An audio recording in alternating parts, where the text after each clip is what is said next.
And just before we take a look at the newspapers this morning, now there are two great leaders of two great countries. I'm talking about Ghana and China.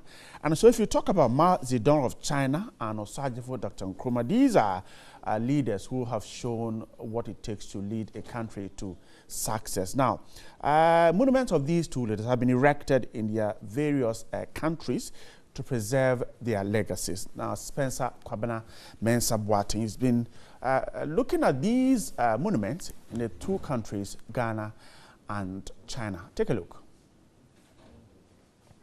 August 1 is the Army Day in China.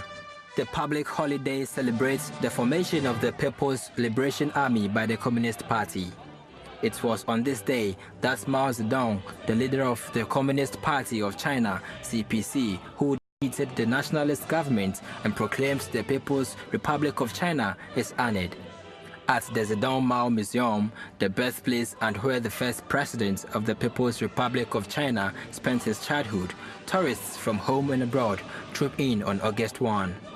Chairman Mao lived between December 1893 and September 1976, but his memories still live on at his hometown. The sale of Chairman Mao souvenirs booms on the Army Day. Business is better today. Many foreign visitors will come there. Today is also a special day, Army Day. Chairman Mao and Osajifo Dr. Kwame Nkrumah founded and fostered the current relationship between China and Ghana. The friendship continues to gain momentum decades after their demise. Yang Yiming is a retired professor from Hunan City University. He resided in Ghana in the early 80s. The Chinese Communist Party in 1949 took the power. And Ghana was made independence in 1957. Yes. So when Nkrumah and Mao Zedong, no, everything must rely on people. So Nkrumah supported this viewpoint. So Nkrumah stood up against the British colonialism.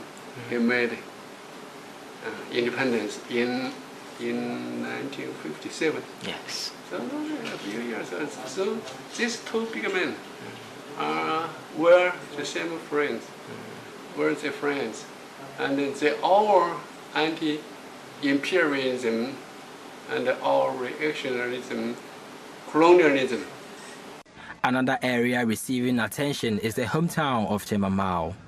But how is the birthplace and the original burial place of his friend Dr. Nkrumah faring? At the Nkrumah station in Takrady in the western region of Ghana, I waited for an hour before 5 other passengers joined the 7-seater Opel vehicle taking us to the place.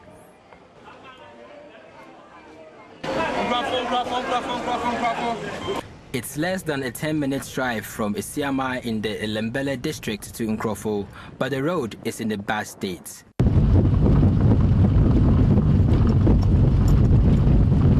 Drivers in the area are not happy.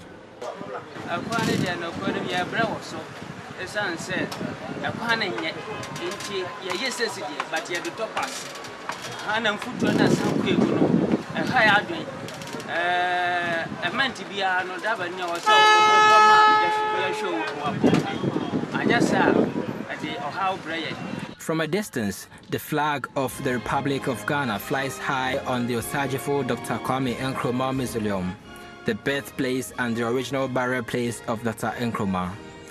September 21 is Founders Day, a public holiday to mark the birthday of the first president and founding father of Ghana. Management of the site tells me as at 2 p.m., only some members of the CPP had visited the place on September 21, explaining that patronage is generally poor. We are almost in the last quarter of 2018, and our assessment, we have had only less than 100 visitors, and that is very sad because of the road It costs just 5 Ghana cedi for Ghanaians and 10 Ghana cedi for foreigners to access the site, but only 250 tourists have visited the place so far in 2018, with more than 150 of them negotiating and paying lesser than the fee. Added to this are challenges with interference by authorities and trespassing. Animals jump into the facility anyhow, and people also come here anyhow.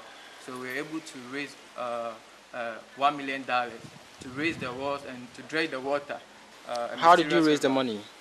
Yeah, we raise it because we seek for funds, from US and Nkrumah. And anytime we try to do something here, there will be a lot of interference. From where? From either the community or from the government, and they will be coming. And from government, for example? For example, the district now, now the money is still there. We haven't used the money. We want to use it, but right now the DC has said they want to take back the management from HY Royalty Company. This river was revered because Nkrumah is alleged to have told the mother who was crossing while he was trapped at her back at the age of 2 that she had stepped on a fish.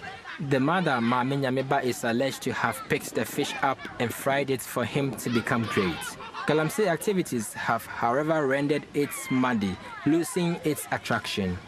But the youth here have not given up celebrating their hero's birthday. All is set for music which will carry late into the night.